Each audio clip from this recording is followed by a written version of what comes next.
Okay, how's it going, everybody? So right now we're going to read some more Lenin, What is to be Done, the burning questions for our movement.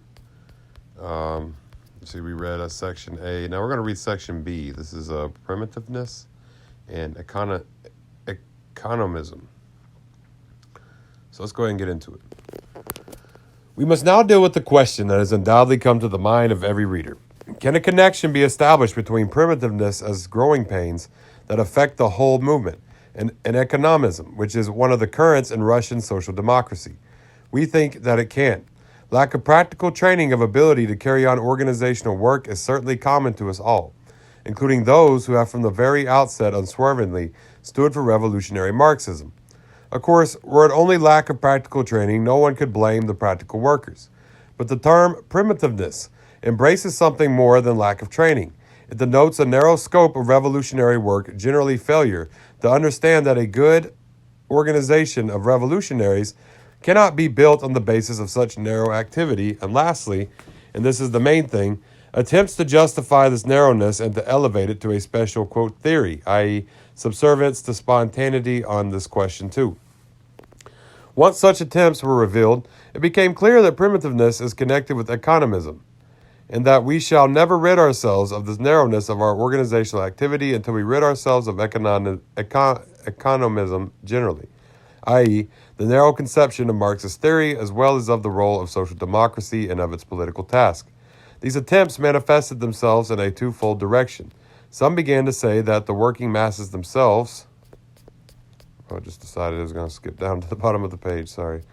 Let me find where I was at.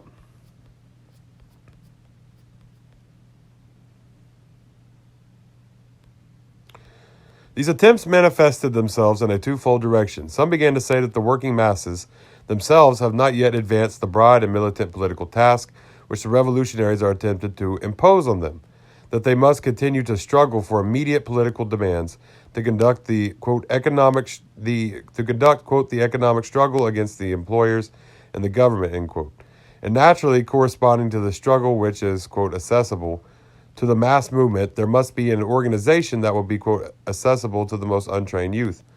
Others, far removed from any theory of gradualness, said that it is possible and necessary to quote bring about a political revolution, but that this does not require building a strong organization of revolutionaries that train the proletariat in steadfast and stubborn struggle.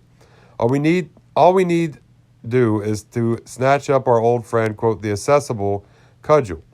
To drop metaphor, it means that we must organize a general strike, or that we must stimulate the, quote, spiritless progress of working class movement by means of excitative terror, end quote.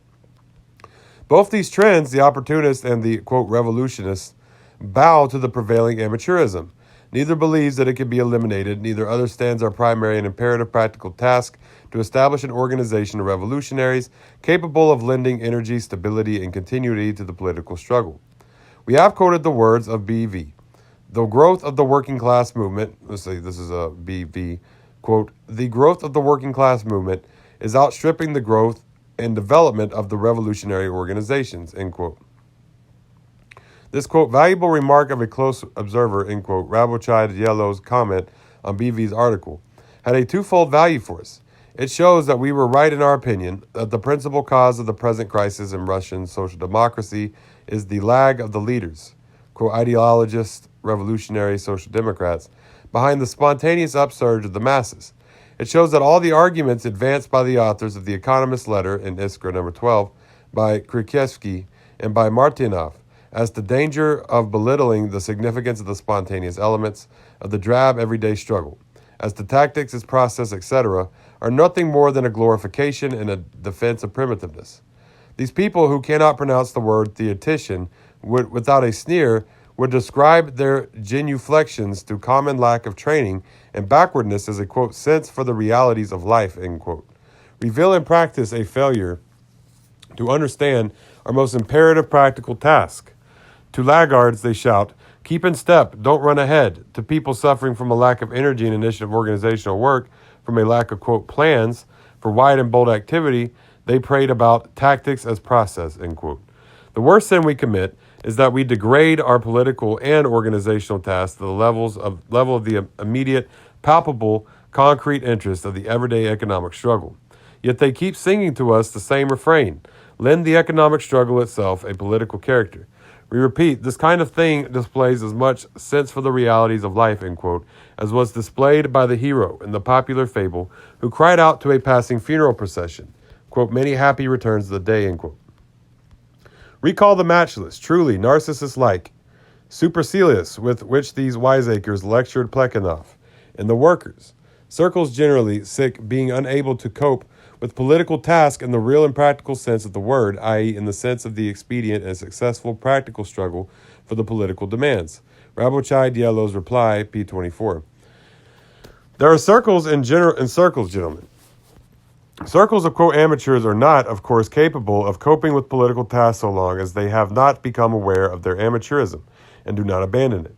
And besides this, these amateurs are enamored of their primitive methods and insist on writing the word, quote, practical in italics. And imagine that being practical demands that one's task be reduced to the level of understanding of the most backward strata of the masses. Then they are hopeless amateurs, and of course certainly cannot in general cope with any political task, but a circle of leaders of the type of Alexeyev and Mishkin, of Kalturin and Zelyabov, is capable of coping with political tasks in the genuine and most practical sense of the term, for the reason and to the extent that their impassioned propaganda meets with response among the spontaneously awakening masses, and their sparkling energy is answered and supported by the energy of the revolutionary class. Plekhanov was profoundly right, not only in pointing to this revolutionary class and proving that its spontaneous awakening was inevitable, but in setting even the worker circles, end quote, a great and lofty political task. But you refer to the mass movement that has sprung up since that time in order to degrade this task, to curtail the energy and scope of activity of the, quote, worker circles, end quote. If you're not amateurs enamored of your primitive methods, what are you then? You boast that you are practical, but you fail to see what every Russian practical worker knows. Namely, the miracles that the energy not only of a circle, but even of an individual person is able to perform in the revolutionary cause. Or do you think that our movement cannot produce leaders like those in the 70s? If so, why do you think so? Because we lack training? But we are training ourselves. We will go on training ourselves, and we will be trained. Unfortunately, it is true that the surface of the stagnant waters of the, quote, economic struggle against the employers and the government, end quote, is overgrown with fungus. People have appeared among us who kneel in prayer to spontaneity, gazing with awe, to take upon expression from Plekhanov, upon the posterior of the Russian proletariat. But we will get rid of this fungus. The time has come when Russian revolutionaries, guided by a genuinely revolutionary theory, relying upon the genuinely revolutionary and spontaneously awakening class, can at long last, rise to full stature in all their giant strength. All that is required is for the masses of our practical workers, and the still larger masses of those who dreamed of practical work when they were still at school, to pour scorn and ridicule upon any suggestion that may be made to degrade our political task and to restrict the scope of our organizational work.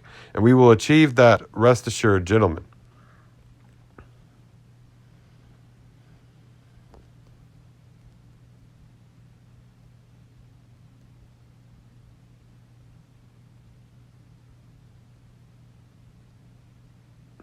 In the article, quote, Where to Begin, I wrote in opposition to Rabochai Diallo, quote, the tactics of agitation in relation to some special question, or the tactics with regard to some detail of party organization may be changed in 24 hours, but only people devoid of all principle are capable of changing.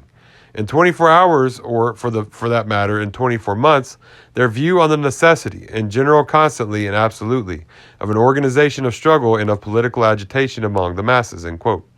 To this, Rabochai Diallo replied, this the only one of Iskra's charges that makes a pretense of being based on facts and is totally without foundation. Readers of Rabochai Diallo know very well that from the outset, we not only called for political agitation without waiting for the appearance of Iskra, saying at the same time that not only the workers study circles, but also the mass working class movement could not regard as its first political task the overthrow of absolutism, end quote. But only the struggle for immediate political demands, and that, quote, the masses begin to understand immediate political demands after one or at all events, after several strikes, end quote. but that with our publications, which we furnished from abroad for the comrades working in Russia. We provided the only social democratic political and agitational material. And in this sole material, you not only base the widest political agitation exclusively on the economic struggle, but you even went to the extent of claiming that restricted agitation was, quote, the most widely applicable. And do you not observe, gentlemen, that your own argument, that this was the only material provided, proves necessity for Iskra's appearance and a struggle against Raboshayev Diallo? On the other hand, our publishing activity actually prepared the ground for the tactical unity of the party. Unity in the conviction that tactics is a process of growth of party, tasks that grow together with the party, a precious unity indeed, end quote. And by that, rendered possible the creation of a militant organization for which the Union abroad did all that an organization could do. Raboshayev Diallo, number 10, p. 15. A vain attempt at evasion. I would never dream of denying that you did all you possibly could. I have asserted, and assert now, that the limits of what is possible for you to do are restricted by the narrowness of your outlook. It is ridiculous to talk of a, quote, militant organization, end quote, to fight for, quote, immediate political demands, end quote, or to conduct the economic struggle against the employers and the government. But if the reader wishes to see the pearls of economist infatuation with amateurism, he must, of course, turn from the eclectic and vacillating Raboshayev Diallo to the consistent and determined Raboshayev Misil in its separate supplement. P13 RM wrote, now, 2 words about the so-called revolutionary intelligentsia proper. True, on more than one occasion, it has proved itself prepared to, quote, enter into determined battle with Tsarism, end quote. The unfortunate thing, however, is that our revolutionary intelligentsia, ruthlessly persecuted by the political police, imagine the struggle against the political police to be the political struggle against the autocracy. That is why, to this day, it cannot understand where the forces for the struggle against the autocracy are to be obtained. End quote. So this is back to Lenin. Truly matchless is the lofty contempt for the struggle against the police displayed by this worshipper, in the worst sense of the word, of the spontaneous movement. He is prepared to justify our inability to organize secret activity by the argument that with the spontaneous mass movement, it is not at all important for us to struggle against the political police. Very few people indeed would subscribe to this appalling conclusion. To such an extent have our deficiencies in revolutionary organizations become a matter of acute importance. But if Martynov, for example, refuses to subscribe to this, it will only be because he is unable, for the lack of this courage, to think out this idea to their logical conclusion. Indeed, does the task of advancing concrete demands by the masses, demands that promise palpable results, call for special efforts to create a stable, centralized, militant organization of revolutionaries? Cannot such a task be carried out even by masses that do not struggle against the political police at all? Could this task, moreover, be fulfilled if, in addition to the few leaders, if it were not undertaken by such workers, the overwhelming majority, as are quite incapable of struggling against the political police? Such workers, average people of the masses, are capable of displaying enormous energy and self-sacrifice in strikes and in street battles with the police and the troops, and are capable, in fact, are alone capable of determining the outcome of our entire movement.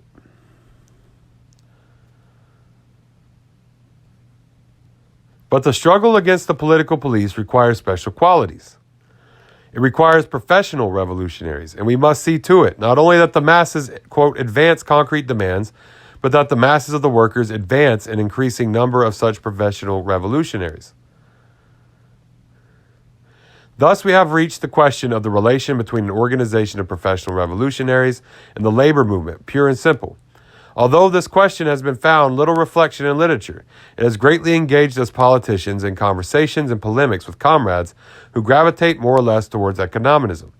It is a question meriting special treatment, but before taking it up, let us offer one further quotation by the way of illustrating our thesis on the connection between primitiveness and economism.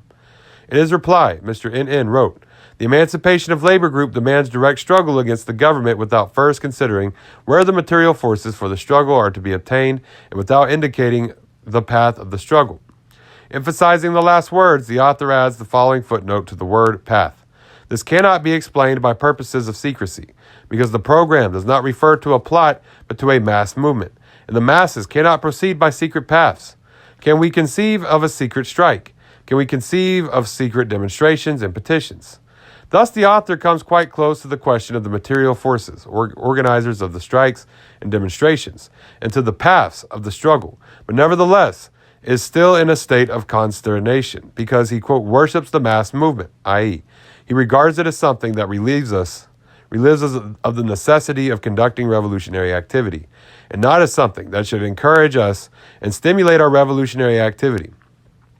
It is impossible for a strike to remain a secret to those participating in it and to those immediately associated with it, but it may, and in the majority of cases, does remain a secret to the masses of the Russian workers, because the government takes care to cut all communication with the strikers to prevent all news of strikes from spreading.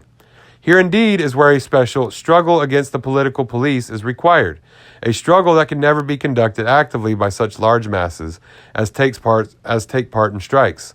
This struggle must be organized according to, quote, the all rules of the art, end quote, by people who are professionally engaged in revolutionary activity. The fact that the masses are spontaneously being drawn into the movement does not make the organization of the struggle less necessary. On the contrary, it makes it more necessary, for we socialists would be failing in our direct duty to the masses if we did not prevent the police from making a secret of every strike and every demonstration. And if we did not ourselves from time to time secretly prepare strikes and demonstrations. And we will succeed in doing this because the spontaneously awakening masses will also produce increasing numbers of professional revolutionaries from their own ranks. That is, if we do not take it into our heads to advise the workers to keep on marking time. Okay, so there we have, that's section B. And next we'll be doing organization of workers and organization of revolutionaries. This is a pretty good chapter to read, a very important, this is what is to be done by Lenin. And so y'all, thank y'all for listening. This is Marxist Off. Follow me Facebook, Twitter, YouTube, TikTok, Tumblr, Medium. I think that's it. So y'all have a great day. Do lado goey.